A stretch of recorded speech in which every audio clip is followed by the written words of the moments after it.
So she's the boss. Moose is a very special otter though. He's number 2 on the stud book list, so he's an incredibly important otter. So all of Moose's offspring are very highly sought after, and they're doing a good job of bringing up young otters. So the oldest otter of the cubs that we've got here is this one, Ash. She's got light coloured fur. There's nothing wrong with her, she's just got blonde hair. She's a lovely little otter, very playful, and she's going to be, she wasn't born March this year, she was born March last year, so this next coming March she'll be 2. And then we've got 4 little cubs. We've got Irene, Rita, Shirley and Buster. And they're all named after very loud singers, because when they were first born we could hear them when they were we were standing right down there, and we could hear them up here in the hole squeaking away. So they're named after Shirley Bassey, Irene Cara, Rita Ora and Prince Buster, a reggae ska artist. So very vocal little ones. They're not so little anymore, and they're getting quite hard to tell apart from Moose. Asian short-clawed otters, when they have their first set of cubs, tend to have very small families. And so Moose and Mimi had their first cub. She'll be 3 this coming March. And she was born on the centre's 40th anniversary, so we called her Ruby. And she was the star of the show for a little while. And then Ash, Todd, Pip and Sam came along March last year.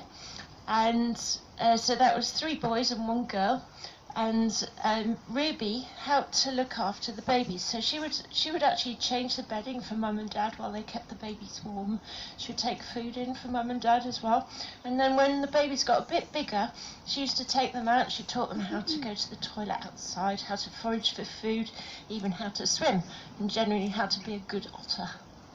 And she did a great job. She was really, really great with helping bring up the little ones along with Moose and Mimi.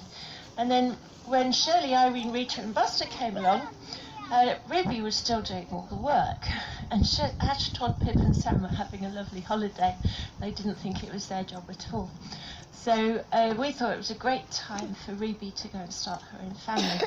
So it's actually not us that decides, but the Asian short-clawed otter stud bookkeeper. And they decided that Ruby should go to Peak Wildlife Park, where there was a male otter there waiting for her called Jude. And Jude was quite a shy little otter, and apparently Ruby brought him out of his shell. And they've recently had 3 little cubs. So she's doing a great job bringing up her own family. Now, Todd, Pip and Sam, in the wild, as they get a little bit older, the otters would start to move out a bit more and spread out, but they would come back at night time to sleep in the holes and keep each other warm. But they'd be able to spread out more and get out of each other's way more. And they were starting to sort out the pecking order in the pack. So Todd, Pip and Sam are trying to say, I'm in charge, no, I'm in charge, where really, actually, Mimi was in charge. They never really fought with Mimi, but just like brothers and sisters, they like to know who's the next in line. And so, rather than them having to sort it out twice, the Asian short-clawed otter stud bookkeeper decided it was a good idea for them to go to their permanent home, which is London Wetlands, and they're very happy there, and they've sorted out who's the boss. So they're doing very well as well. So Ruby, Todd, Pip and Sam have all gone to a new home, and we've got the 7 of them still here. Now, in Asian short-clawed otters, you find them in the southeast of Asia, so south of China, South India, Malaysia, Thailand, Laos, and places like that, Philippine Islands, and they have very long fingers or very little webbing, so it looks like they've got long fingers, and short claws, so it looks like they've got fingernails, and they can tend to catch their prey with their paws, whereas a lot of other otters that have got more webbing on their paws catch with their mouths, because if they're caught with their paws they tear the webbing. So these guys feel for their food under rocks and in grasses at the bottom of the streams, and they like very shallow, slow-moving water, so that you find them places like mangrove swamps and estuaries, slow-moving rivers and streams, anywhere where there's plenty of vegetation to hide in and forage for food, and slow-moving water for them to look for their food.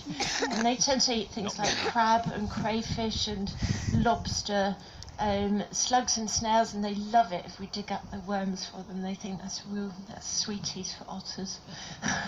And they're very playful, cheeky otters, because when they've had their fill of worms, they like to float them down the stream as well. They eat small fish, so we feed them roach and